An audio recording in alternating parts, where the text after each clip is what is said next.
ಮಾಜಿ ಮಂತ್ರಿ ಎಚ್.ಡಿ. ರೇವಣ್ಣ ಅವರಿಗೆ ಇವತ್ತು ಕೂಡ ಬೇಲ್ ಸಿಕ್ಕಿಲ್ಲ.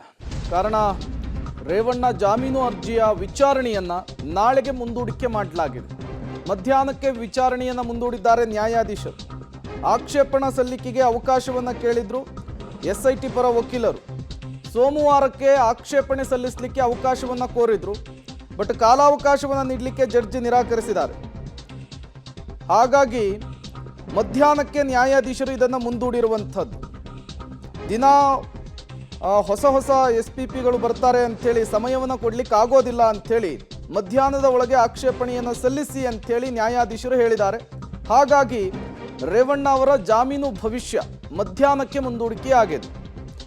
ಅಲ್ಲಿ SIT ವಕೀಲರು ಯಾವ ರೀತಿ ವಾದವನ್ನು ಮಂಡಿಸ್ತಾರೆ, ಅದಕ್ಕೆ ರೇವಣ್ಣ ಪರ ವಕೀಲರು ಹೇಗೆ ಪ್ರತಿವಾದವನ್ನು ಮಂಡಿಸ್ತಾರೆ, ವಾದ ಪ್ರತಿವಾದವನ್ನು ಆಲಿಸಿ ಇವತ್ತು ರೇವಣ್ಣ ಅವರ ಜಾಮೀನು ಭವಿಷ್ಯ ನಿರ್ಧಾರವಾಗುತ್ತೆ ಮಧ್ಯಾಹ್ನಕ್ಕೆ. ಮತ್ತಷ್ಟು ಡೀಟೇಲ್ಸ್ ಅನ್ನು ಕೊಡ್ತಾರೆ. ಇದೇ ವಿಚಾರಕ್ಕೆ ಸಂಬಂಧಪಟ್ಟಂತೆ ನಮ್ಮ ಪ್ರತಿನಿಧಿ ಮುರಳಿ ನೇರ ಸಂಪರ್ಕದಲ್ಲಿ ಜಾಯಿನ್ ಆಗಿದ್ದಾರೆ. ಮುರಳಿ, ಮಧ್ಯಾಹ್ನಕ್ಕೆ ಈ ಪ್ರಕ್ರಿಯೆ ಮುಂದಾಗಿರುವಂತಹದ್ದು, ವಿಚಾರಣೆಯನ್ನು ಮುಂದೂಡಿಕೆ ಮಾಡಿದ್ದಾರೆ ನ್ಯಾಯಾಧೀಶರು.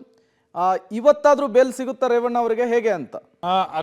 ಪ್ರೇಮ್, ಏನಂದ್ರೆ ಈ ಪ್ರಕರಣಕ್ಕೆ ಸಂಬಂಧಪಟ್ಟಂತೆ ಇವತ್ತು ಜಾಮೀನು ಅರ್ಜಿ ವಿಚಾರಣೆ ಕೈಗೆತ್ಕೊಳ್ತಾ ಇರುವಂಥದ್ದು ಮಧ್ಯಾಹ್ನ 2:45 ಅಂದ್ರೆ ಇವು ಬೆಳಗ್ಗೆ 11 ಗಂಟೆಗೆ ಅರ್ಜಿ ವಿಚಾರಣೆ ಕೈಗೆತ್ಕೊಂಡಿತ್ತು ನ್ಯಾಯಾಲಯ. ಆ ಸಂದರ್ಭದಲ್ಲಿ SPP ಅಂದ್ರೆ SIT ಪರ ವಕೀಲರಾದಂಥ ಜೈನಾ ಕೊಠಾರಿ ಅವರು ಒಂದು ಮಾಹಿತಿಯನ್ನು ಕೊಡ್ತಾರೆ. ನಮಗೆ ನಿನ್ನೆಷ್ಟೇ ರಾಜ್ಯ ಸರ್ಕಾರ ಒಂದು ಆದೇಶವನ್ನು ಮಾಡಿ ಹೊಸದಾಗಿ SPPಗಳನ್ನ ನೇಮಕವನ್ನ ಮಾಡಿರುವಂಥದ್ದು. ಜೊತೆಗೆ ನಮಗೆ ತನಿಖಾ ವರದಿಗಳು ಯಾವುದು ಕೂಡ ಸರಿಯಾಗಿ ಸಿಕ್ಕಿಲ್ಲ. ಆ ಹಿನ್ನೆಲೆಯಲ್ಲಿ ನಮಗೆ ಅಬ್ಜೆಕ್ಷನ್ ಅಂದ್ರೆ ಆಕ್ಷೇಪಣೆಯನ್ನು ಸಲ್ಲಿಸಲಿಕ್ಕೆ ಸೋಮವಾರಕ್ಕೆ ಒಂದು ಕಾಲಾವಕಾಶವನ್ನು ಮಾಡಿಕೊಡ್ಬೇಕು ಅಂತೇಳಿ ಮನವಿಯನ್ನ ಮಾಡ್ತಾರೆ.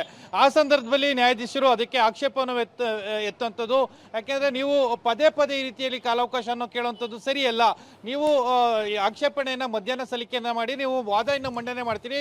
ನಿಮ್ಮ ವಾದವನ್ನು ಕೇಳಲಿಕ್ಕೆ ನಾನು ತಯಾರಿದ್ದೀನಿ, ವಿಚಾರಣೆ ನಡೆಸಲಿಕ್ಕೂ ಕೂಡ ತಯಾರಿದ್ದೀನಿ ಅಂತೇಳಿ ಹೇಳ್ತಾರೆ. ಆ ಸಂದರ್ಭದಲ್ಲಿ SPP ಅವರು ಮನವಿಯನ್ನು ಮಾಡ್ತಾ ಇರ್ತಾರೆ. ಆ ಸಂದರ್ಭದಲ್ಲಿ ಮತ್ತೊಮ್ಮೆ ಜಡ್ಜ್ ಅಂತ ಹೇಳ್ತಾರೆ, ನೀವು ದಿನ ಹೊಸ SPPಗಳನ್ನು ನೇಮಕ ಮಾಡ್ಕೊಂಡು ಬಂದರೆ ದಿನ ಕಾಲಾವಕಾಶವನ್ನು ಕೊಡಲಿಕ್ಕೆ ಸಾಧ್ಯ ಇಲ್ಲ ಅಂತೇಳಿ ಕೂಡ ನ್ಯಾಯಾಲಯ ಹೇಳುವಂಥದ್ದು. ಮಧ್ಯಾಹ್ನಕ್ಕೆ 2:45 ನೀವು ಆಕ್ಷೇಪಣೆಯನ್ನು ಸಲ್ಲಿಕೆಯನ್ನು ಮಾಡಿ ಮತ್ತು ವಾದವನ್ನು ಮಂಡಿಸಿದ್ರೆ ಅವತ್ತು ನಾನು ಆಗ ವಾದವನ್ನು ಏನು ಕೇಳಲಿಕ್ಕೆ ನಾನು ತಯಾರಿದ್ದೀನಿ ಅಂತೇಳಿ ಕೂಡ ಹೇಳಿಕೆಯನ್ನು ಕೊಟ್ಟಿರುವಂಥದ್ದು. ಆ ಹಿನ್ನೆಲೆಯಲ್ಲಿ ಮಧ್ಯಾಹ್ನ 2:45 ಇವತ್ತು ಜಾಮೀನು ಅರ್ಜಿ ವಿಚಾರಣೆ ಕೈಗೆತ್ಕೊಳ್ತಾರೆ. ಕೈಗೆತ್ಕೊಂಡ ಸಂದರ್ಭದಲ್ಲಿ SPP ಅವರು ಏನು ವಾದವನ್ನು ಮಾಡುವಂಥ ಸಾಧ್ಯತೆಗಳಿದ್ದಾವೆ. ಆಕ್ಷೇಪಣೆಯನ್ನು ಸಲ್ಲಿಕೆಯನ್ನು ಮಾಡಿ ಅದೇ ರೀತಿಯಲ್ಲಿ ಕೌಂಟರ್ ಆಗಿ ರೇವಣ್ಣ ಪರ ವಕೀಲರು ಕೂಡ ಇವತ್ತು ವಾದವನ್ನ ಮಾಡ್ತಾರೆ. ವಾದವನ್ನ ಮಾಡಿದ ಬಳಿಕ ವಾದ ಪ್ರತಿವಾದವನ್ನ ಆಲಿಸಿ ಇವತ್ತೇ ಏನಾದರೂ ಆದೇಶವನ್ನು ಕೊಡಬಹುದಾ ಅಥವಾ ಆದೇಶವನ್ನ ಮುಂದೊಂದು ದಿನ ಕಾಯ್ದಿರಿಸಬಹುದಾ ಅನ್ನೋದ್ರ ಬಗ್ಗೆ ಕೂಡ ಸಾಕಷ್ಟು ಕುತೂಹಲವನ್ನ ಮೂಡಿಸಿರುವಂತದ್ದು. Prem, okay, thank you Murali ತಮ್ಮೆಲ್ಲ ಮಾಹಿತಿಗಾಗಿ.